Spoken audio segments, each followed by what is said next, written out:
Welcome to GIS Cartography and Thematic Map Design. I am Gregory Lund. This lecture is based on the 6th edition of Cartography Thematic Map Design by Dent et al. It is published by McGraw-Hill and available from any online bookstore. I have no affiliation with the authors nor McGraw-Hill. I simply feel that this book is the best available, which is why I require it in most of my classes. The book is focused on thematic map design cartography, cartographic theory, design creation, and practice for GISers. The end of each chapter, Glossary, is a huge benefit. Two links in this slide will help you find the book, and you should watch this video in 720p HD, so use that gear and slide it up to 720. It should work well for you. As a reminder, this is my current affiliation, or it was when I recorded this. I work at the University of Washington as an undergraduate lecturer and advisor, and also a graduate program advisor for our Master of Science in Geospatial Technologies. You may contact me at either of those sources, mostly available through my UW email. Welcome to Chapter 3. Chapter 2 introduced the concept of datum, geoid, and reference ellipsoid, examined the Earth's spherical grid, and revisited the concept of map scale. This chapter addresses the important related topic of map projections. Because this is an introductory class, we won't dive into the deep end of projections, but we'll cover the basics, what you need to know for mapping and analyzing locally, as well as what you need to know if you map other areas. We are taking a roundish object and making a flat map on a piece of paper or a screen.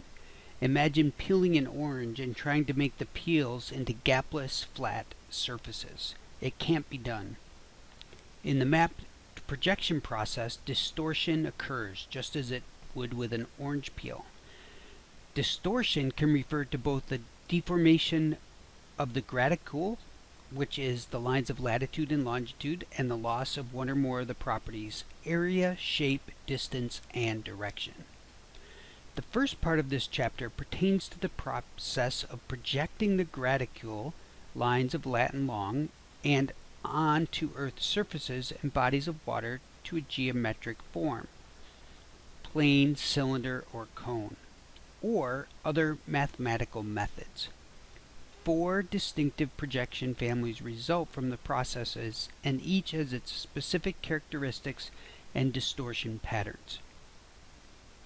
The second part of the chapter, employment of map projections, focuses on matching the map projection to a particular application. There are hundreds of map projections within the 4 basic families, most of which are available in ArcMap. Each has its advantages and disadvantages. A map projection that may be useful for the entire world may not be the correct projection for a continent, country, or state. In order to select the optimum projection, it is important to understand not only the basic principles of the projection properties, but also the projection parameters, which define how the projection is centered, and the latitude or longitude values where distortion is minimized or eliminated. In thematic and all cartography, we consider the production of a map a process of representing the Earth, or a part of it, as a reduced model of reality. Map projection is the transformation of the spheroid or elliptical surface to a plane surface or flat surface. In most GIS mapping software, ArcGIS included, the cartography simply selects the map projection that best suits the need of the mapping project at hand.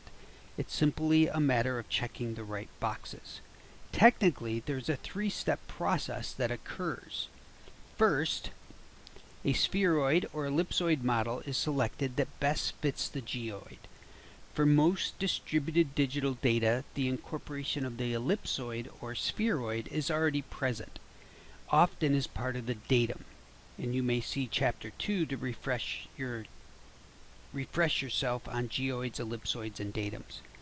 Secondly, there's a transformation of the Earth coordinates to plane coordinates, often as eastings and northings. And thirdly, the reduction in scale from Earth size to map size. The process of transforming and transferring the graticule and its features from a three-dimensional object into a two-dimensional flat surface is the essence of map projection. However, neither the Earth nor any of its three-dimensional representations, such as the geoid, ellipsoid, sphere, or globe, are developable surfaces. The Earth cannot be pulled or cut apart to lie flat the way a map does. Three geometric forms that have developable surfaces are the plane, a flat surface, a cylinder, and the cone. You may see figure 3.1 in this slide, or in the textbook. Some projections are simply mathematically derived graticules.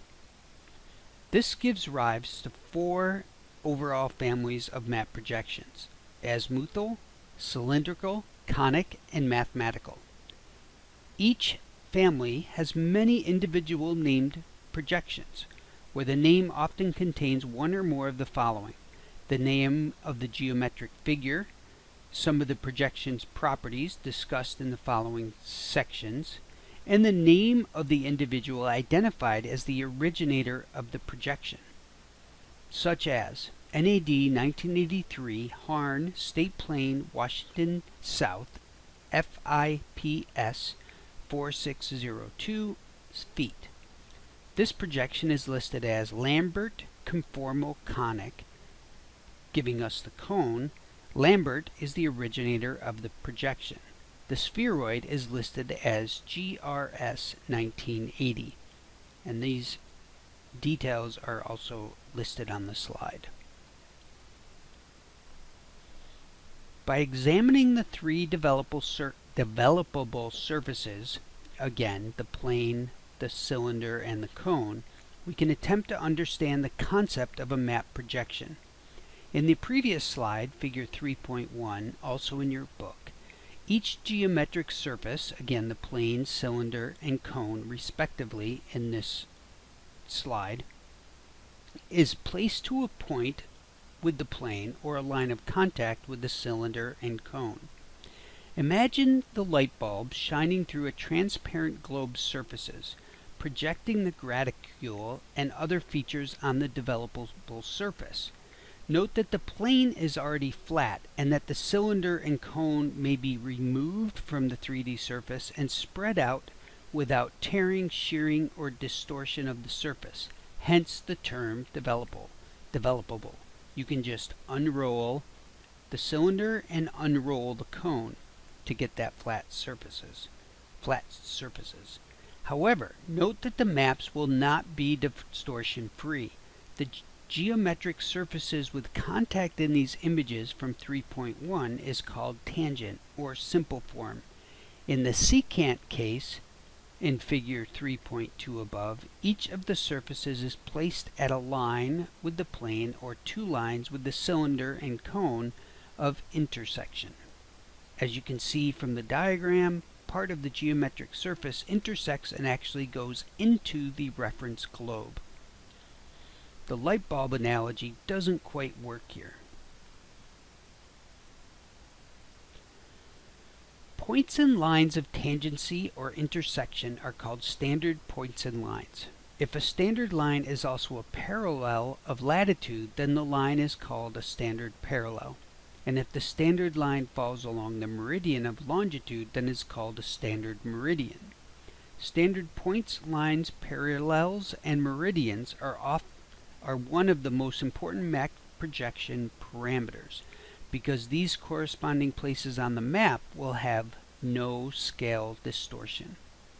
The scale of map along these lines will have the same scale as the reference globe. The further away from the standard point or lines, the greater the distortion or deformation that occurs. It may be easy to conceptualize then that the plane has the least distortion at the North Pole, its standard point. The cylinder at the equator, its standard parallel, and the cone at 30 degrees north. The secant case helps minimize distortion over a larger area by providing additional control. See figure 3.3 in this slide or your book. The positioning of the plane, cylinder, and cone shown in figures 3.1 and 3.2 are common positions and are sometimes called their normal projection aspect. This is by Hilliard, 1978. We won't get into it here, but the geometric surfaces need not be in specific locations, and the same with the light bulb. There are thousands and thousands of options. You won't need to create any projections in these courses, although it is important for you to know how they are derived, hence the last 7 slides that we've been discussing this. However, what you will need to know is how to select an appropriate projection for your analysis, project, lab, etc. Selecting an appropriate projection involves a few decisions and criteria. You must understand the projection families along with the typical patterns of deformation. The patterns are clearly related to the way the projection is devised for the azimuthal, cylindrical, and conic projections. Darker areas represent greater deformation, and this is on the slide in front of you. Azimuthal or planar family, the spherical grid is projected onto a plane. Plane can be tangent to the sphere at a standard point or pass through the sphere, making it intersect along its standard line, which is actually a small circle. You may see figure 3.2a in your textbook.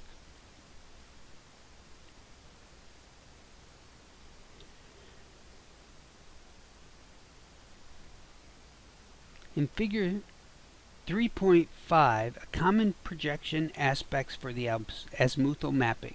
The polar, A, B, oblique, and C, equatorial aspects are all common in azimuthal mapping. Figure 3.6, the source of illumination variations of azimuthal mapping. The light source and resulting graticule for the mnemonic, stereographic, and orthographic C projections. Normally, only one hemisphere is shown at a time on these projections. There are a few exceptions, however, in which the entire world is portrayed, but the grid departs radically from what we are accustomed to seeing. Azimuthal, also called zenithal projections became quite popular during World War II, when there was considerable circumpolar air navigation. They have remained so today, especially for polar mapping and other applications. Cylindrical or rectangular projections are common forms. They are sometimes seen in atlases and other maps portraying the whole world, but are perhaps more typically used in medium and large-scale mapping. As noted in this diagram, they are graphically or mathematically created by wrapping a flat plane or sheet into a cylinder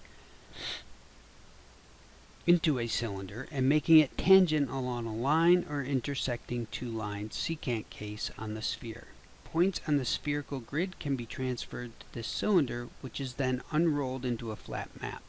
The result is a rectangle-shaped map with parallels and meridians that intersect at 90-degree angles. See figure 3.4b.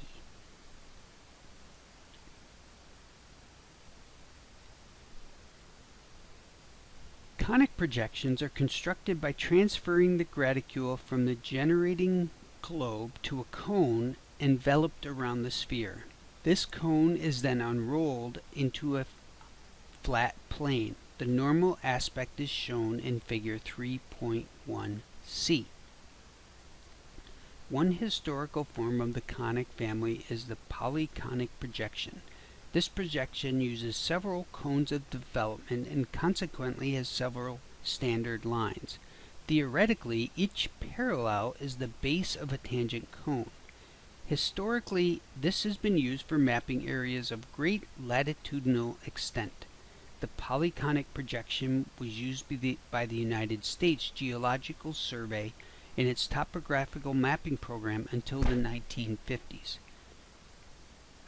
Conic projections, tangent or secant, are best for mapping Earth areas having greater east-west extent by the standard parallels than north-south extent.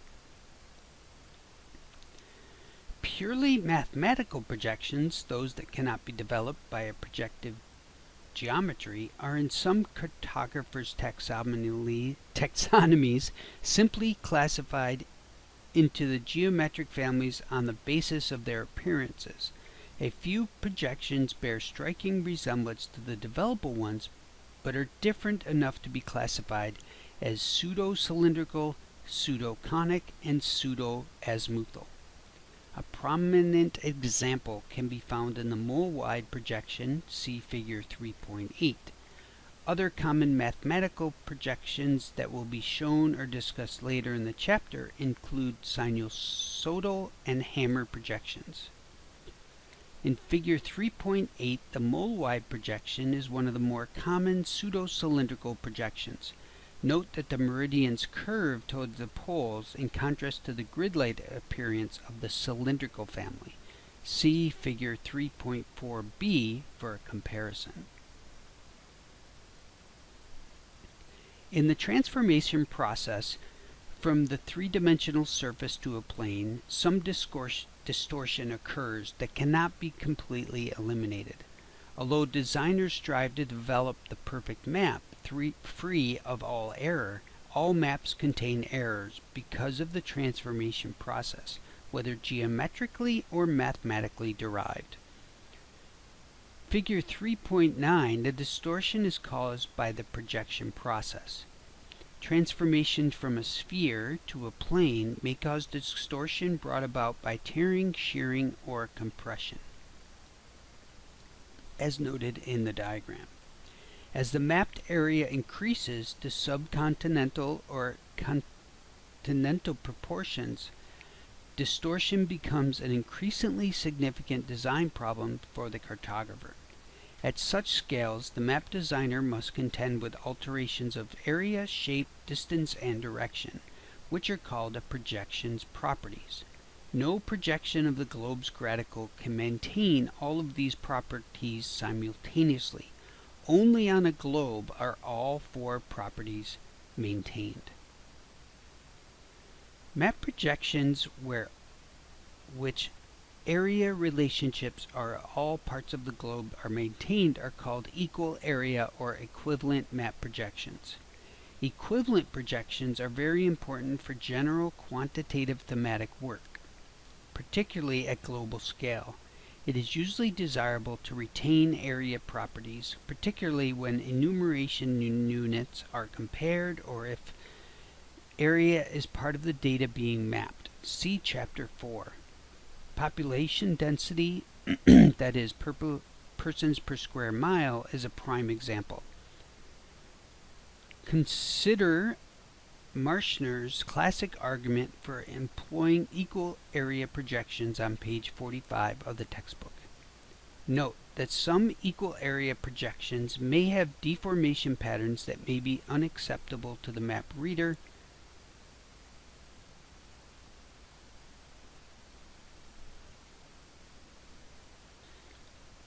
depending on the map's scale and purpose. Other properties may be deemed important. As we explore the other projection properties and later in the chapter and assess appropriate thematic map projections for different regions or tasks, we will see cases in which equal area maps are not as common, even for a thematic map. Nonetheless, as a generalization, thematic cartography tends to favor the use of equal area projections.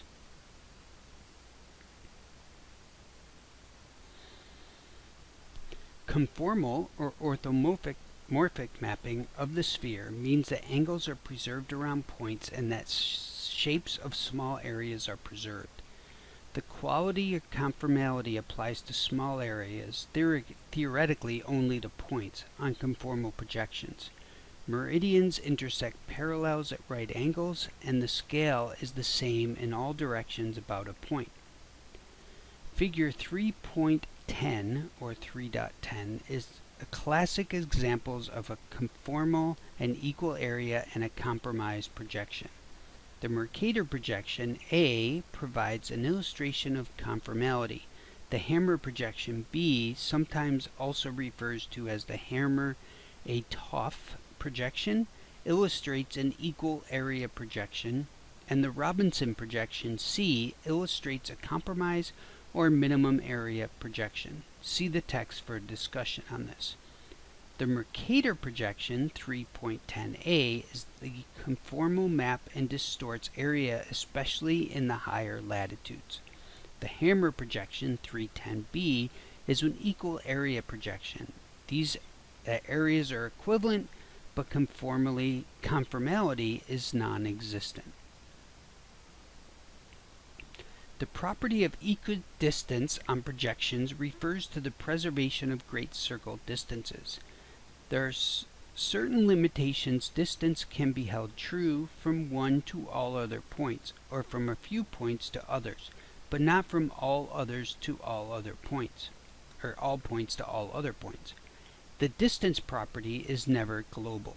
Scale will be uniform along the lines whose distances are true. Projections that contain these properties are called equidistant projections. Equidistant projections are sometimes used in general purpose maps and atlases because such projections are neither conformal nor equal area and often have less distorted appearing land masses. Azimuthal mapping and direction. On azimuthal projections, true directions are shown from one central point to all other points. Table 3.1 illustrates projection properties that can be combined. For example, azimuthal and equidistant properties can occur together in a map projection, a yes in the table, but conformal and equal area properties cannot exist simultaneously in a map projection, thus a no in the table. Minimum error projections. Over the years, some cartographers have stressed the idea that minimum area projections, also called compromise projections, are best suited for general geographic cartography.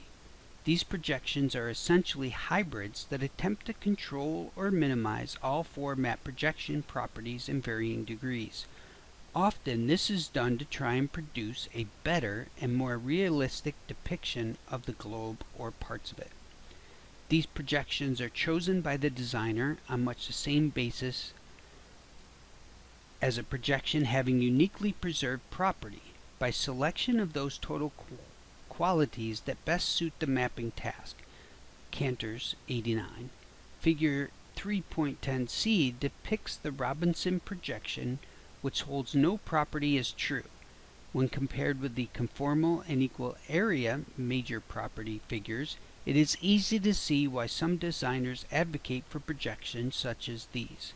Indeed, for a decade, the Robinson projection was the official map projection used by the National Geographic Society for their world maps. There are hundreds and even thousands of named projections that currently exist, and indeed, most software today is able to work with many of the most common or popular projections. Some guidelines for selecting a projection from the myriads that are in existence, as well as a survey of the few of the most common map projections used for regions at different scales. These include ones that are commonly in use today, have had a major influence on modern cartography, even if it is a projection that we do not necessarily recommend for thematic cartography. From a historical perspective, we recommend John Snyder's Flattening of the Earth, 2,000 Years of Map Projections, Snyder 93, for a comprehensive look at many of the different map projections. From an applied perspective, we recommend examine the projections that are supported in your GIS or mapping software, thus ArcGIS.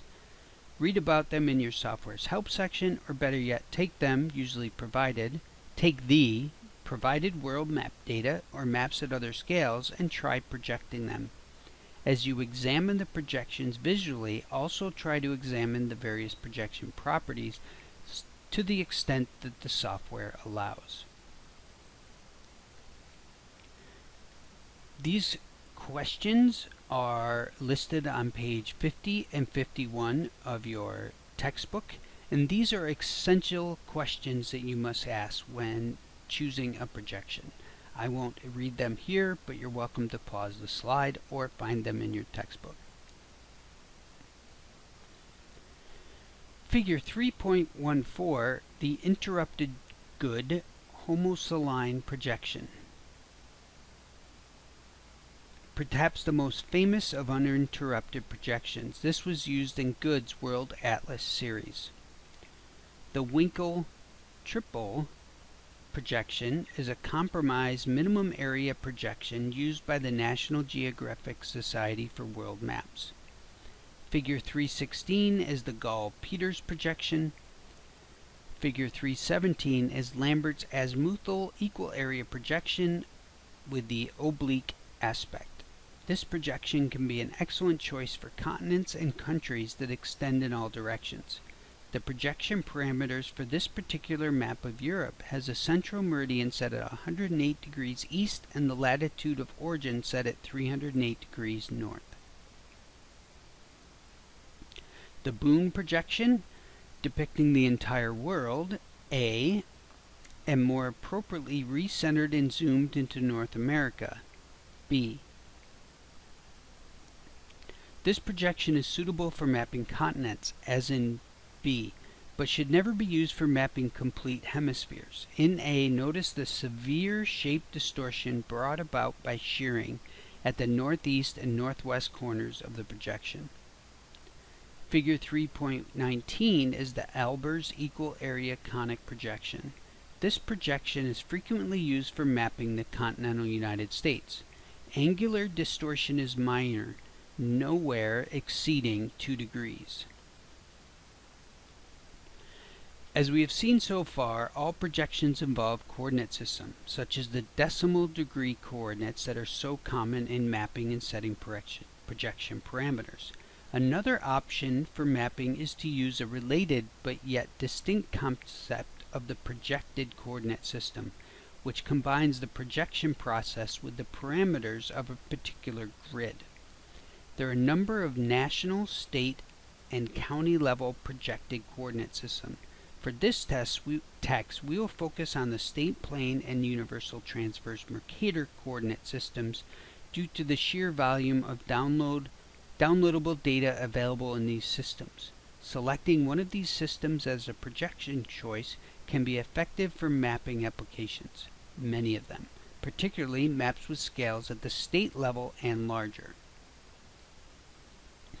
The original state plane coordinate system was developed in the early 1930s by then United States Coast and Geodetic Survey, USCGS, now called the National Ocean Service, National Oceanic and Atmospheric Administration, 1989. It was devised so that local engineers, surveyors, and others could tie their work into the reference then used, the Clark ellipsoid of 1866, which was used in the North American datum of 1927, but has since been migrated to the North American datum of 1983.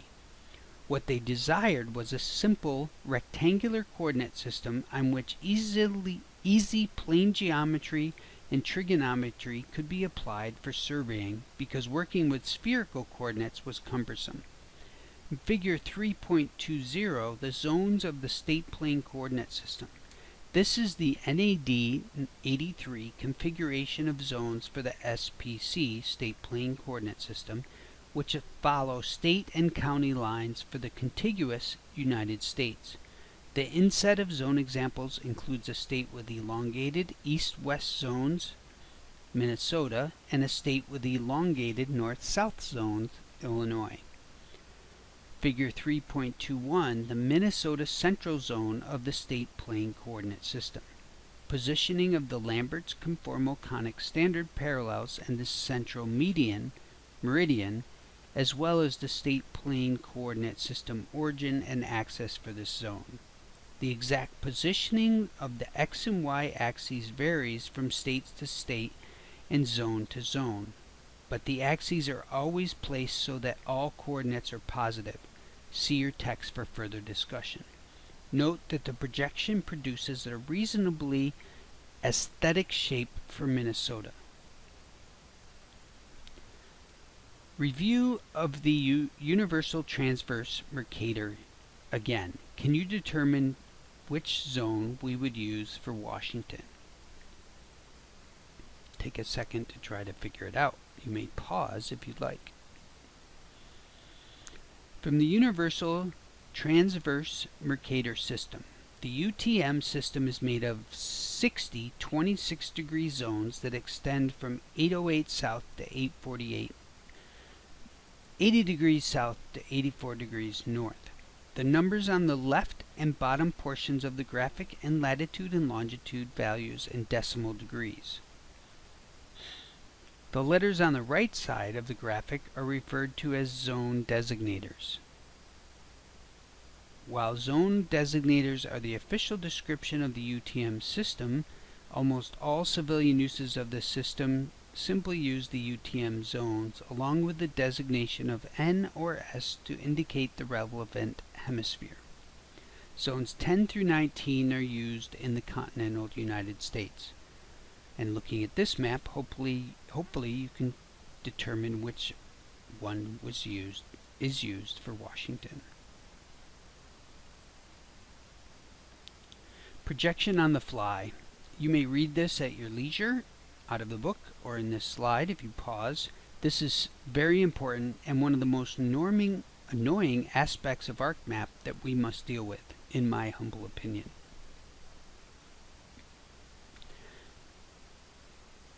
Three systems are compared again. It should be making more sense than the last time you viewed this slide, which was Chapter 2. Green is geographic, latitude and longitude. Blue is Lambert conformal conic, which is used in state plane. The red is Mercator, such as universal transverse Mercator. And lastly, we have a glossary of terms that are very important in Chapter 3. Please like, comment, share, and subscribe. I hope you enjoyed this video and that it was helpful to understand Chapter 3 of Cartography, Thematic Map Design.